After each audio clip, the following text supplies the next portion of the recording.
Okay, the story I'm going to tell you, it's going to be what actually happened to me, and I'll be honest, when I first started my life, and I'd heard about the God that would be mean and vengeful, and you sin, you'd go to hell, and I had a chip on my shoulder because I felt he was promised me something, and trust me, what he promises us we cannot comprehend. And when somebody promises me something I can't comprehend, he's promising me nothing. And then he created me where I was weak, and I'd give in to temptation, so I'm thinking, what kind of God is this? It's in keeping with what I learned about him, that he promises you absolutely nothing, and he asks everything of you. And then after my experience, I found out he gives us everything and asks absolutely nothing of us. The gift is that profound. And what happened is we had a Huey shot up. The major said, go find out who got him. My job was I was a scout pilot. And I was gifted with the ability to find the enemy, and no matter how well hidden they were. So I went out, and luckily or regrettably, I found them. And to make a long story short, we got shot up pretty bad. We took 100 and something hits in that little loach and shot part of my controls out. Almost blew my left arm off, and I got my leg shot up. So we crashed, and things started getting kind of vague at that point. I understand my gunner pulled me out of the aircraft. I thought I climbed out. I do remember, and this has a point, there was a little bush near my head, and I realized, oh, this is the center of the base camp. So what was surprising is I never felt any pain. When I was laying down and my gunner was bandaging my arm, I told him to leave, we're not getting out of there. And he said no, he wouldn't leave me, and things started getting kind of blurry. My vision started getting blurred, and I was the kind of guy that wouldn't ask a whole lot from God until I needed something. And I needed to get out of there because we're in the middle of the base camp. I'm shot up very bad. My gunner got a bullet through the butt. And I said, we're going to get captured, or we're going to get shot, or I'm going to die somehow. And I started bargaining with God. I'll be good, I'll be good for a week. Just get me out of here, God. I know that it's going to be tough. And then things started getting kind of gray on me. And I was wondering what's happening. I said, God, please don't let me die. Please don't let me die. I was terrified. And then things went black, pitch black. And now I know there's no way I'm going to get out of there because it's pitch black and I'm helpless and I can't even hardly move. I've lost so much blood by then. And then the unique things started happening. I started feeling pretty good, and I said, what's happening to me? And I realized I was dying. People say I'm dying. I was actually in the physical process of dying. And at that point, I stopped being afraid. I don't know how other people die, but for me, I thought dying was a horrible, painful, terrible thing, and it was actually an incredibly pleasant thing. And as I was dying, I accepted it, and I said, God, this is obviously your will. There's no bargaining anymore. I quit bargaining with him because I knew I was dying. And as I was fading back, all of a sudden, you hear about the bright light. The brightest thing that you can imagine is a dark hole compared to the bright light that I saw. And as I saw that, I started feeling good, and I got Demerol in the hospital and all the things for pain. They can't touch the feeling I was starting to feel. And I'm laying there in this beautiful, bright light, which I described later as it wasn't God is the light, but he's love. I try to imagine, is he energy? What exactly is God? One thing, he is literally made up of love. And I started feeling that love around me. And at one point I remember looking down, seeing my head's next to this bush, and it was years later for it dawned on me, you can't see your own head. So at that point I had that out-of-body experience, and all of a sudden I went back into this little speck. And the light's getting brighter, brighter, and I'm expanding out, and everything within this bubble was like my new life in heaven. And I expanded, I remember, into the roots, in the soil surrounding the roots of this little bush next to my head. And I could see every molecule of water and the nutrients and the cells inside the plant, from the inside, the outside, the top, the bottom. And it was many, many years later I realized plants take the nutrients up through molecules. I saw that back in July 28th of 1970. And as I'm expanding out, I'm wondering what's going on, then I start feeling this presence. And it was God. And he let me know that he's now surrounding me, protecting me, and I'm expanding out. And now what words I tell you were words, he didn't speak to me. He made his thought known to me. Like I tell my friends, I'll say red. And all of a sudden, you'll see the color red in your head. Or I'll say apple and you visualize an apple. So his thoughts were made known to me. And as I'm expanding out, he said to me, in my interpretation, he said, you will expand out into the cosmos and know all these things. We'll expand out into the cosmos. And I was given power that was immeasurably more powerful than I ever imagined God to be. And I was still cocky, I was still myself. I remember kind of puffing my chest up saying, I'm a super God. Not disrespect for God, but I'm a super God. We cannot comprehend what we're going to become. It's immeasurably more powerful than God is, that we think He is. As I'm kind of getting kind of cocky, God made His thought known to me, and He gave me a vision. He's holding me in His hands like a premature infant. This is what you are. And I was telling Brian, it's like I'm born again into heaven this time, but he saw me and I felt his proudness like a parent feels a child when they're first born. And I'm thinking, well, this is confusion. He sees me as a little child. I felt his emotions. I felt he was proud of me. Here's this new infant coming into his world. But I'm still the super God. And then he smiled, and I felt him smile, and I felt his amusement. He said, even in this state that you were in, as a super God, you cannot begin to comprehend what I am. We can't comprehend what we're going to be, and He's still infinitely more powerful and loving and caring than that. So that kind of put me back in my place. And I'm thinking, I'll be able to go anywhere. And then all of a sudden, He kind of backed away, and I'm thinking, I don't have a body. This is frightening. It started to frighten me. And I actually went like this, and I could feel my fingers in my hands. And I said, well, I can't see me, but I'm here. And then He said, you're to go out and be everywhere. So I kind of stepped out of my body, and it was like all of a sudden I could be anywhere in His creation at one time, and I could focus on whatever I wanted to focus on. Then I went back in my body. And I went back and forth a couple times. And all of a sudden I started thinking, every time I went back in where I could feel like I'm in a body, it was horrible. It was so confining. I wanted to be out being free and out in the cosmos with God. As I'm experiencing all these things, the one that really surprised me was His love.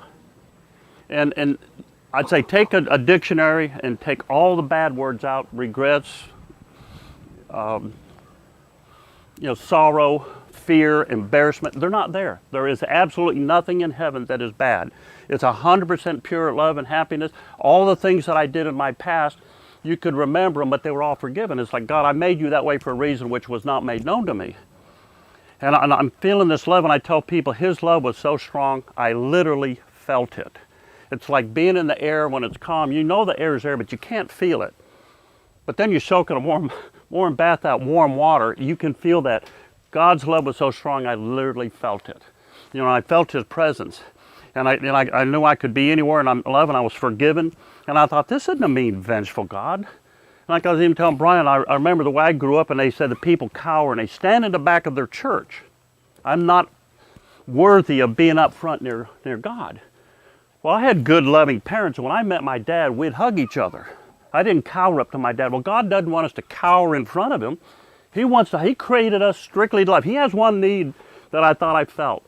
He needs to love.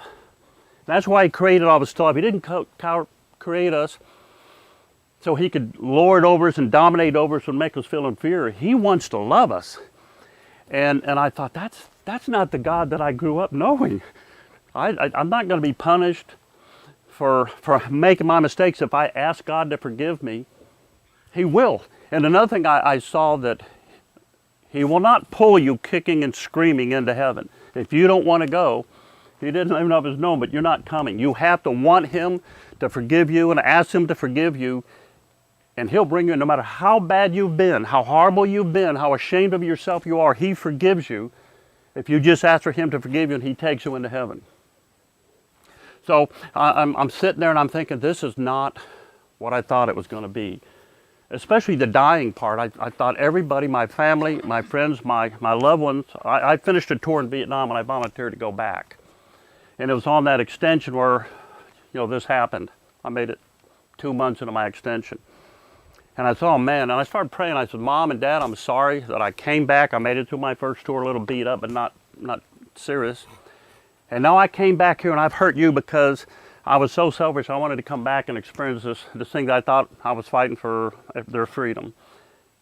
And all of a sudden, God said, you're not ready. I said, yes, I'm ready. You can't be doing what you think you're doing. You're going to try to send me back? I won't go back. You can't show me this and let me feel this love and this no worries of any kind, as I will be alive for infinity, and now send me back in my body and it's shot up and it's hurting in the middle of the jungles. I won't go back, and you put me back in my body, I'll make sure I die. I felt, like I said, you can feel his emotion. I felt his sternness. And he said to me, he wasn't angry, but he was stern. He's tough love. And he said, no, you cannot take this. Only I can give this to you.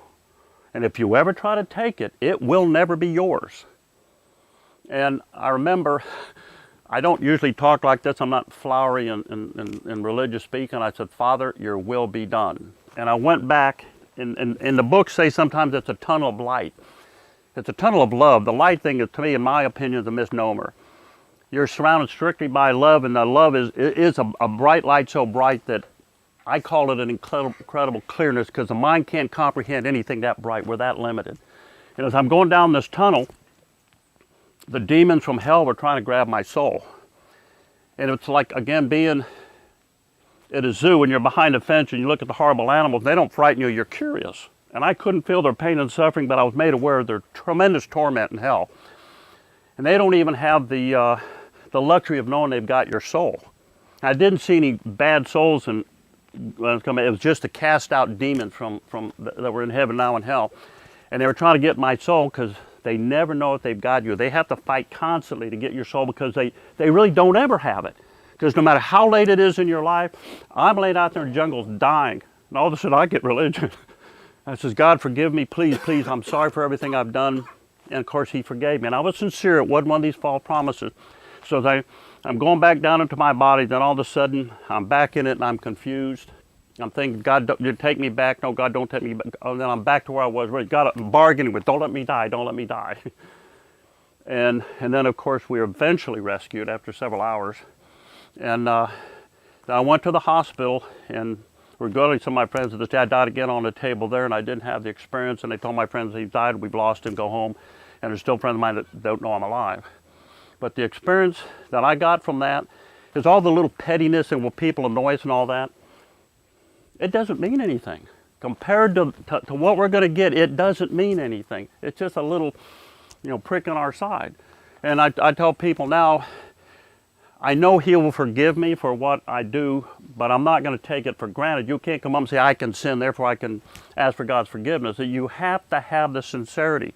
And I see something where it's bad. I tell people that give me the wrong change, for example, and I said, you gave me the wrong amount of change. And he says, why'd you do that? I said, because he's watching. It's for him. And the only sadness I felt in heaven, and it wasn't my sadness, it was God's sadness. And when I was going through that torment, knowing that my friends would be suffering and all that, thinking I died this mean, horrible death. And my buddy Steve, who was supposed to be here, regrettably he couldn't make it. He tormented himself for years, thinking I died this horrible death, because he dragged me through the jungle for 2.5 hours, popping bad guys. I'm within 3 feet of him, and he has a horrible experience. And he said, here I drug you to the woods for 2.5 hours. You suffered, you were moaning, you were crying, and then I let you die. I should let you die immediately. The pain you went through, and I said, I don't have a recollection of it. But, sorry, I just had a flashback. Sometimes I'm still there. And he couldn't separate that what happened to me then, I'm the same person. And I said, all that was forgiven, all that was wonderful, but God sensed that heartache that I had, and you're not supposed to experience anything bad in heaven. It's impossible, you can't. And that's when he said, you're not ready, because I was experiencing regrets. And his sadness, and it was made known to me, I'm saddened over what you do to each other. When we do things to each other and harm each other and hurt each other, we're not hurting each other. Although we're hurting him. It saddens him what we do to each other. He created us all to be wonderful and have a wonderful gift, and sometimes being human, I don't know why we have that weakness. God knows, and it wasn't made known to me that it hurts him when we hurt each other. We lie from each other. We ridicule each other. That's a direct assault on his emotions. And so I feel blessed that I had a chance to go through that. It honestly, and I'm not being facetious here, it was worth getting shot for. And I wonder, one thing is, in the Bible it says, blessed is he who believes and has not seen. Well, I wasn't that strong, and I had a chip on my shoulder. Maybe that's what he protected me from, is I am here, I do love you. And he let me see because I didn't believe without seeing.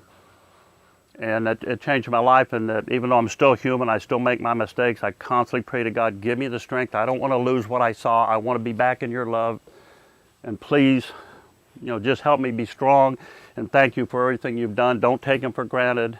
And thank you for the blessing he gave me, and that let me be in his presence for, well, there's no time up there, so it was an instant, it was a million years. And that's pretty much the end of what happened to me. I came back in my body, and regrettably I was rescued. And I'm here until the next time, and I look forward to going home again. And thank you for listening. But